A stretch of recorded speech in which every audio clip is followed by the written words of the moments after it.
Hi, and in this first of a new series we're going to take a look at Already Dead by Charlie Huston, or Houston, I'm not sure how you pronounce his surname, but this is the first of the Joe Pitt case books.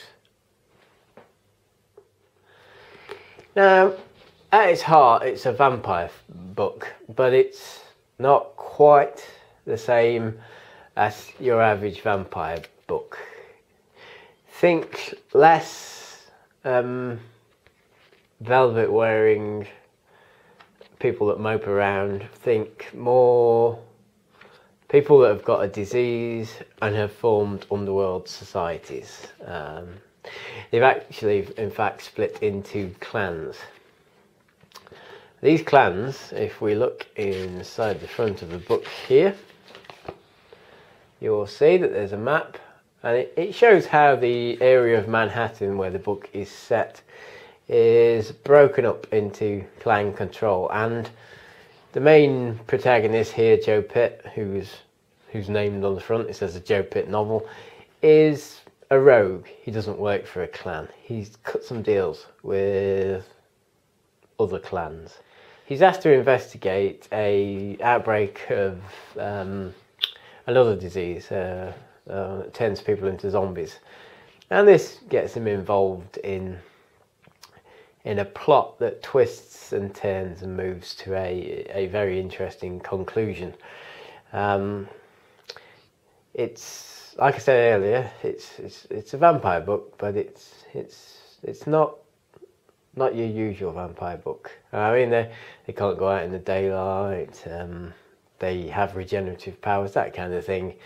It's more how the world's constructed. The backstory and the clan structure is believable. You're meshed into a world where these clans are in a Cold War kind of scenario, so they're standoffish, but they're not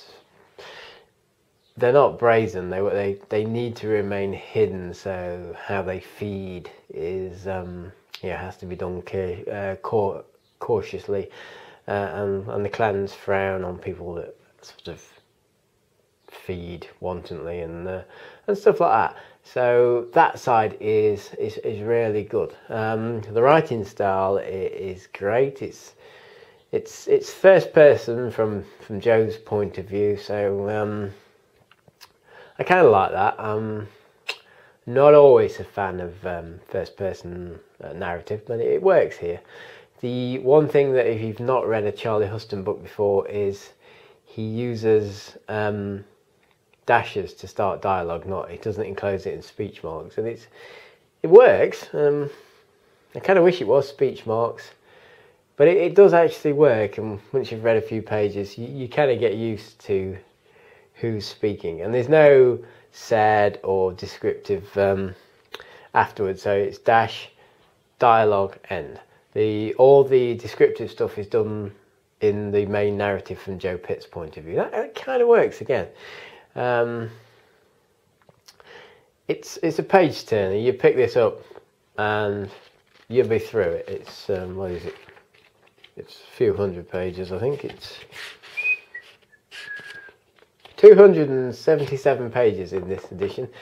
It was released in 2005, so it's quite an old book now. There are others in the series, but if you want to get into some pulp noir fiction and haven't read this or haven't read pulp noir before, I would recommend this. It's great. The plot goes from page to page, and you'll be finished and you'll be wanting more. And luckily there are a few more books in this series, and we'll cover them in another video soon. But if you look at this copy, you can see it's beat up and battered.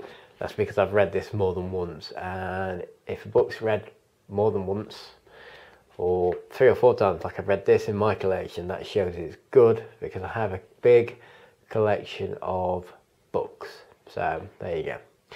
Anyway, I hope to do more book reviews soon, so thanks for watching, and and stay tuned.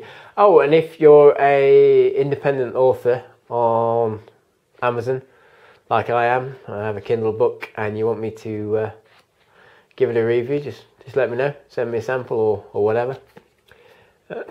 Excuse me, and I'll give it a review. Okay, thanks for watching, and stay tuned for more. Bye now.